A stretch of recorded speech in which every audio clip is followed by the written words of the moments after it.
তুমি ছাড়া নাই কোনো আলো,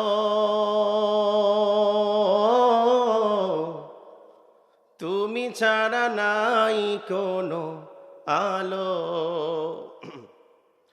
আধারে দুনিয়ায় তুমি ছাড়া নাই কোনো আলো,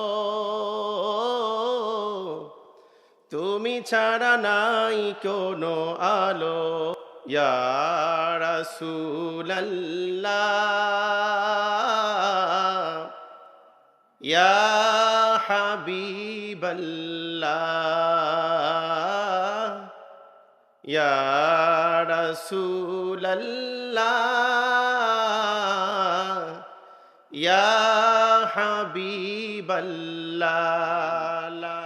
আল্লাহ রাব্বুল আলামিন বলছেন, ইয়াউমা ইয়াফিরুল মারউ মিন আখিহি ওয়া উম্মিহি ওয়া আবি ওয়া সাহিবাতিহি ওয়া বানি।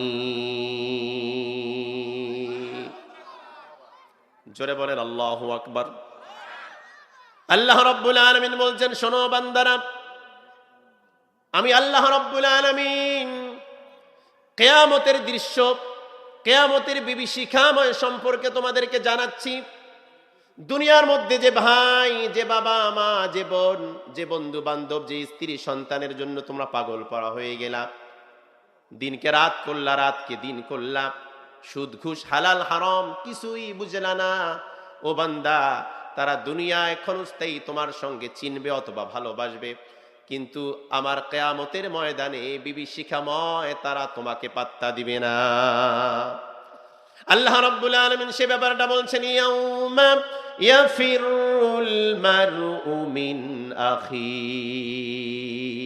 বান্দারে, তোমার ভাই তোমার কাছ থেকে কিয়ামতের ময়দানে পলায়ন করবে। শুধু কি তাই? তোমার ভাই শুধু পলায়ন করবে না, তোমার বোন শুধু পলায়ন করবে না, আল্লাহ রাব্বুল আলামিন আরো বলছেন, ওয়া উম্মিহি ওয়া আবি, আর তোমার কাছ থেকে পলায়ন করবে তোমার সবচাইতে কাছের মানুষ, তোমার বাবা আর তোমার মা। কথাগুলো আমার না আল্লাহ, খুব মনোযোগ দিবেন। আল্লাহ রাব্বুল আলামিন বলেন, ওয়া সাহিবাতিহি ওয়া বানি, শুধু তোমার ভাই, শুধু তোমার বোন, শুধু তোমার মার বাবা নয়, কিয়ামতের ময়দানে পলায়ন করবে তোমার স্ত্রী, তোমার সন্তানেরাও তোমার কাছ থেকে পলায়ন করবে। আমার ভাইরা, বন্ধু বান্ধব যদি পলায়ন করে, ভাই বোন যদি পলায়ন করে, বাবা মা যদি পলায়ন করে, স্ত্রী সন্তান যদি পলায়ন করে, তাহলে আপন বলতে আর কেউ থাকলো না। কিয়ামতের ময়দানে আপন একজন আল্লাহ এবং তার রাসূল। জোরে বলেন আল্লাহু আকবার। আমার ভাইরা, সেজন্য দুনিয়ার মধ্যে যা কিছু করবেন চিন্তা ভাবনা করে করবেন।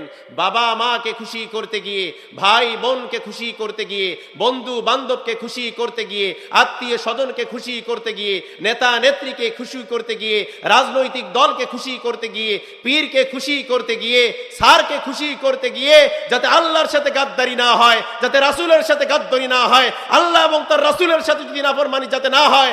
আর যদি এনাদেরকে খুশি করতে গিয়ে আল্লাহর সাথে গাদ্দারি যদি করেন, আল্লাহ এবং রাসূলুল্লাহর সাথে যদি নাফরমানি করেন, কিয়ামতের ময়দানে জাহান্নামী হওয়া ছাড়া উপায় নাই। কথা বলেন ঠিক কিনা মুসলমান?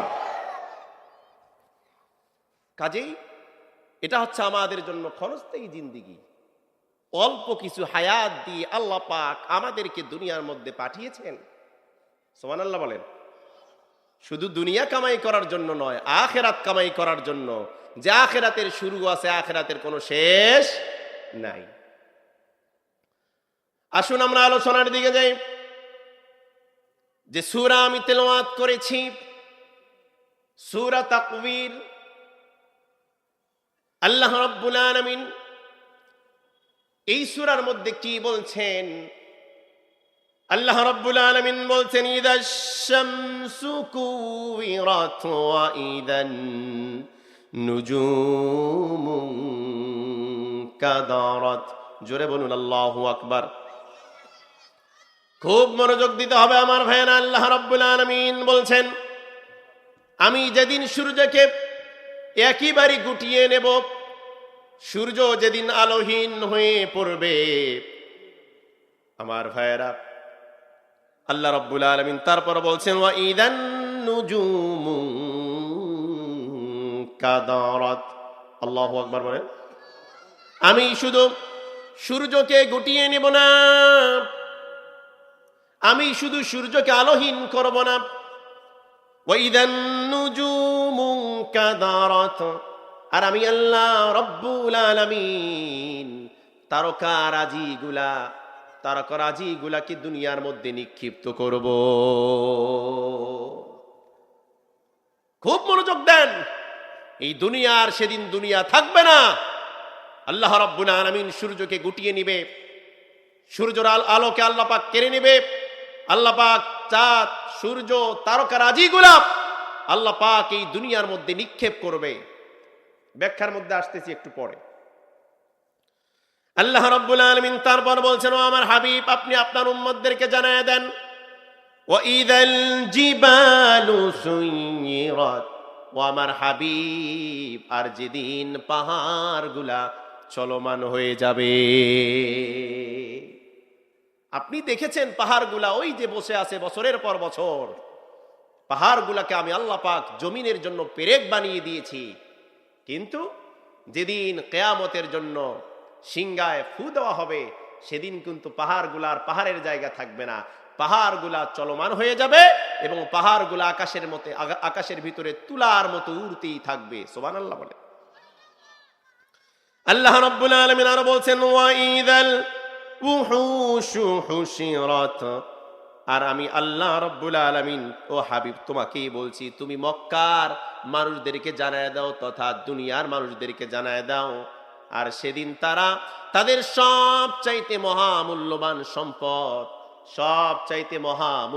সম্পদ ওই গর্ভবতী উটগুলা রেখেই তারা সেদিন পালায়ন করবে।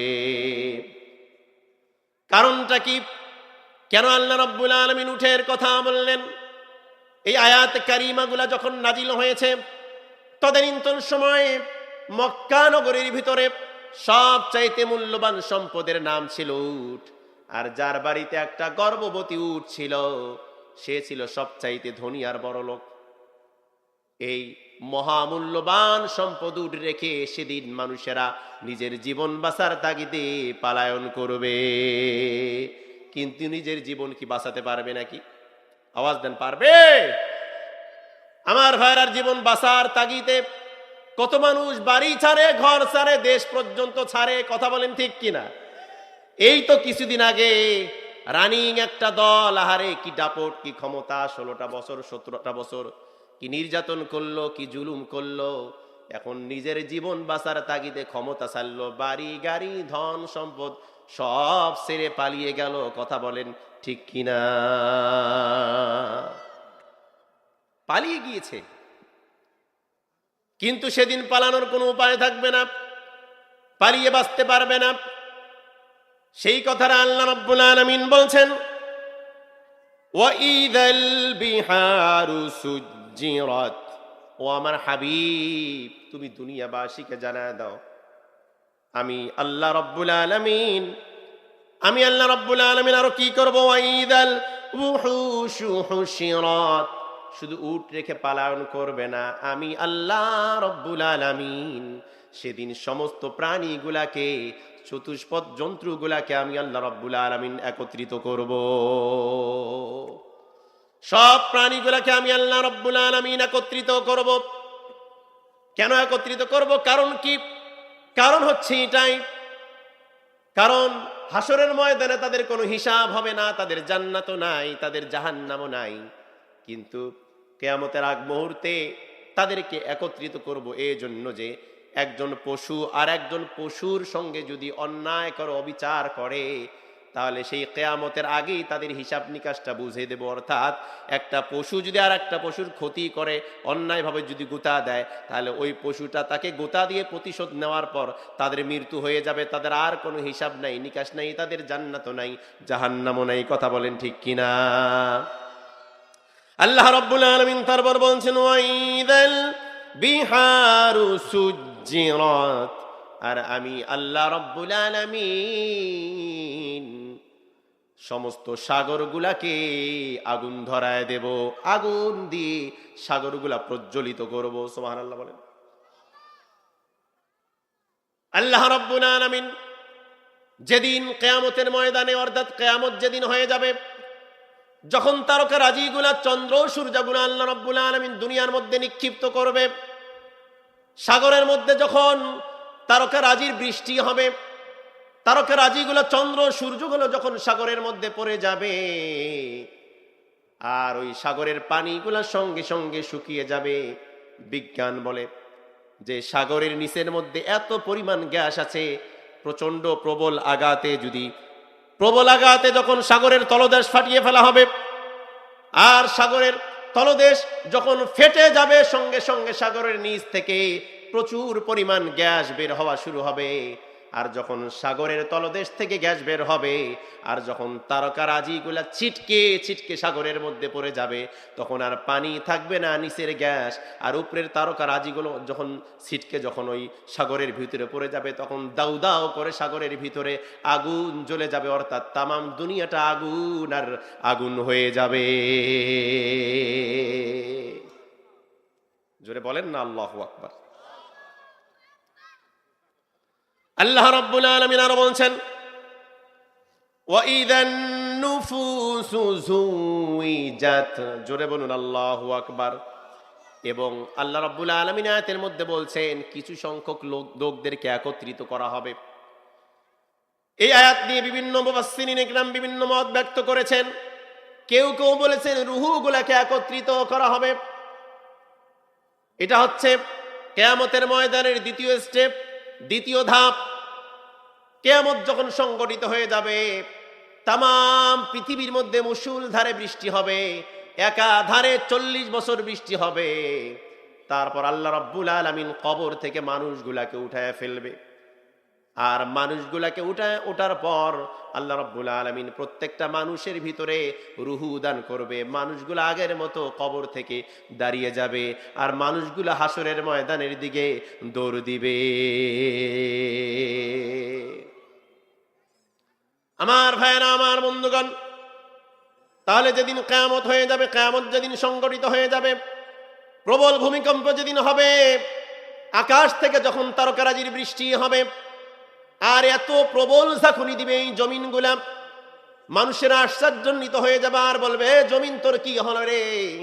এরপরে এত প্রবল বেগত ঝাঁকুনি দাও নাই, কি হলো? ঝাঁকুনির ঠেলায় জমিনের নিচের মধ্যে যত সম্পদ ছিল, স্বর্ণ ছিল, হীরা ছিল, যত পরিমাণ সম্পদ ছিল, সমস্ত সম্পদগুলা জমিনের উপরে উঠে আসবে। আল্লাহু আকবার। আল্লাহ রাব্বুল আলামিন বলছেন ইযা যুলজিলাতিল আরদু জিলজালাহা ওয়া আখরাজাতিল আরদু আথকালাহা ওয়া ক্বালাল ইনসানু মা লাহা। এত প্রবল ঝাঁকুনি দিবে, ঝাঁকুনির পর ঝাঁকুনি যখন দিবে, মাটিগুলো ফেটে যাবে। মাটির ভিতরের যে সম্পদ ছিল, সোনার খনি, হীরার খনি, গ্যাসের খনি, তেলের খনি, কয়লার খনি, যত খনি ছিল, যত সম্পদ ছিল, সব বের হয়ে যাবে। ওয়াকালাল ইনসানু মা লাহা। আর মানুষেরা বলবে ও জমিন তোর কি হলো রে? আজকে কেন সম্পদগুলা বের করে দিলা? এই সম্পদের জন্য আমরা ভাই হয়ে ভাইকে মেরেছি, বন্ধু হয়ে বন্ধুকে মেরেছি, মানুষের উপর জুলুম করেছি, অন্যায় করেছি, আর আজকে সম্পদগুলা আমাদের হাতের নাগালে চলে এসেছে, কিন্তু সেদিন সম্পদগুলা আর কোনো কাজে আসবে, আর কোনো কাজে আসবে না। সেজন্য আমার ভাইয়েরা, আমার বন্ধুগণ, এই কিয়ামতের ময়দান যেহেতু সংগঠিত হবে, কিয়ামত যেহেতু হবে, আমাদের মরণ যেহেতু হবেই, সেই মরণের জন্য প্রস্তুতি নেওয়ার দরকার আছে না নাই? কিয়ামতের ময়দানে মাকামে মাহমুদে আল্লাহর নবী সাল্লাল্লাহু আলাইহি ওয়াসাল্লাম সিজদার মধ্যে পড়ে কাঁদবে। হাসরের ময়দানটা থমকিয়ে যাবে, মানুষ অস্থির হয়ে যাবে, কারণ আল্লাহ রাব্বুল আলামিন বিচার কার্য শুরু করবেন না। আল্লাহ রাব্বুল আলামিন কেন বিচার শুরু করবেন না? ততক্ষণ পর্যন্ত আল্লাহ রাব্বুল আলামিন বিচার শুরু করবেন না যতক্ষণ না পর্যন্ত আল্লাহ রাব্বুল আলামিনের হাবিব, তার বন্ধু, তার দোস্ত জনাবে মুহাম্মাদুর রাসূলুল্লাহ সাল্লাল্লাহু আলাইহি ওয়াসাল্লাম সিজদা থেকে মাথা না উঠান। আর আল্লাহ রাব্বুল আলামিনকে যতক্ষণ পর্যন্ত কিয়ামতের বিচার ফয়সালার কাজ শুরু না করতে বলবেন, ততক্ষণ পর্যন্ত আল্লাহ পাক বিচার শুরু করবেন না। কি নবীর উম্মত আমরা, কথা বুঝতেছেন? আমাদের নবী, বিশ্ব নবী জনাবে মুহাম্মদ সাল্লাল্লাহু আলাইহি ওয়াসাল্লাম মাথা তুলবেন, ফেরেশতারা যখন ডাক দিবেন, যখন তিনি মাথা উঠাবেন, মাথা ওঠার সঙ্গে সঙ্গে বিশ্ব নবী সাল্লাল্লাহু আলাইহি ওয়াসাল্লাম বলবেন, ও ফেরেশতারা, আমার উম্মত কোথায়? আমার আবু বকর কোথায়? আমার ওমর কোথায়? আমার আলী কোথায়? আমার ওসমান কোথায়? আমার উম্মতেরা কোথায়? আমার উম্মতকে আল্লাহ পাক জাহান্নামে দিয়ে দিল নাকি? ফেরেশতারা বলবে, না ও হাবিব, না না না, আল্লাহ পাক তো এখনো হাসরের ময়দানের। আল্লাহ পাকের কাছে আপনি যান, আপনার ইজাজত ছাড়া, আপনার পারমিশন ছাড়া আল্লাহ পাক কিয়ামতের ময়দানের বিচার কার্য শুরু করবেন না। খুব মনোযোগ আমার ভাইয়েরা, আল্লাহ রাব্বুল আলামিন সূরা আল ফুরকানের 30 নং আয়াতে কারিমার মধ্যে বলছেন, ওয়াকালার রাসূলু ইয়া রাব্বি ইন্না কওমি ইত্তাখিযু হাযাল কুরআনা মাহজুরা। আল্লাহ রাব্বুল আলামিন সূরা আল ফুরকানের 30 নং আয়াতে কারিমার মধ্যে বলছেন, কি বলছেন? সেদিন কিয়ামতের ময়দানে আল্লাহর নবী সাল্লাল্লাহু আলাইহি ওয়াসাল্লাম মাথা তুলবেন, আল্লাহর কাছে যাবেন। অনেকগুলো মতামত আছে, এর আগে অনেক কাহিনী, অনেক ঘটনা আছে, এগুলো বলতে গেলে সময় চলে যাবে। মেইন বিষয়টা আমি তুলে ধরতে চাচ্ছি। কষ্ট হচ্ছে না? কষ্ট হচ্ছে আপনাদের? চলবে, একটু চলবে।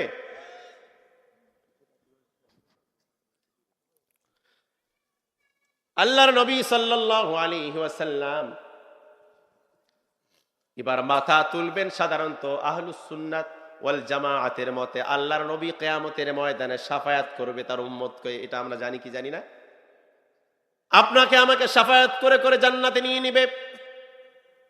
শুধু শাফায়াতের বয়ান আমরা শুনেছি, সুপারিশের বয়ান আমরা শুনেছি, আল্লাহর নবী শাফায়াত করে নিয়ে যাবে জান্নাতে, এটা আমরা শুনেছি। কিন্তু আমার ভাইরা, আমার বন্ধুগণ, 5 প্রকারের মানুষের বিরুদ্ধে কিয়ামতের ময়দানে আল্লাহর নবী সাল্লাল্লাহু আলাইহি ওয়াসাল্লাম আল্লাহর কাঠগড়ায় মামলা দায়ের করে দিবে। কয় প্রকারের? শুধু শাফায়াত করবেন এটা আমরা জানি, শাফায়াতের বয়ান আমি আজকে করতেছি না, সুপারিশের বয়ান আজকে বাদ। কিন্তু কোন 5 প্রকার লোকের বিরুদ্ধে, ব্যক্তির বিরুদ্ধে আল্লাহর নবী মামলা দায়ের করবেন, এইটা জানার দরকার আছে না নাই?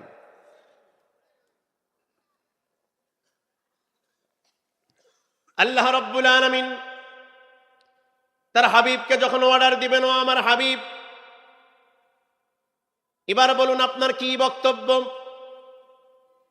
তার হাবিব বলবেন, ওয়াকালার রাসূলু ইয়া রাব্বি ইন্না কওমি ইত্তাখিযু হাযাল কুরআনা মাহজুরা।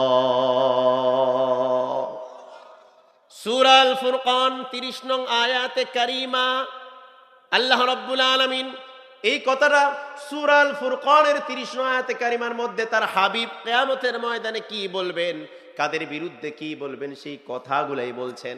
আল্লাহ পাকের কাছে তার হাবিব বলবেন, ও আল্লাহ রব্বুল আলামিন, দুনিয়ার মধ্যে ওই সমস্ত মানুষ যারা আমার কোরআনকে পরিত্যাজ্য করেছিল, অপমান করেছিল, অবমাননা করেছিল, যারা আমার কোরআনকে হেয় করেছিল, হেয় প্রতিপন্ন করেছিল, তাদের বিরুদ্ধে আমি আল্লাহ রব্বুল আলামিন তোমার কাছে, আমি হাবিব, তুমি আল্লাহর কাছে আমি তাদের বিরুদ্ধে মামলা দায়ের করলাম।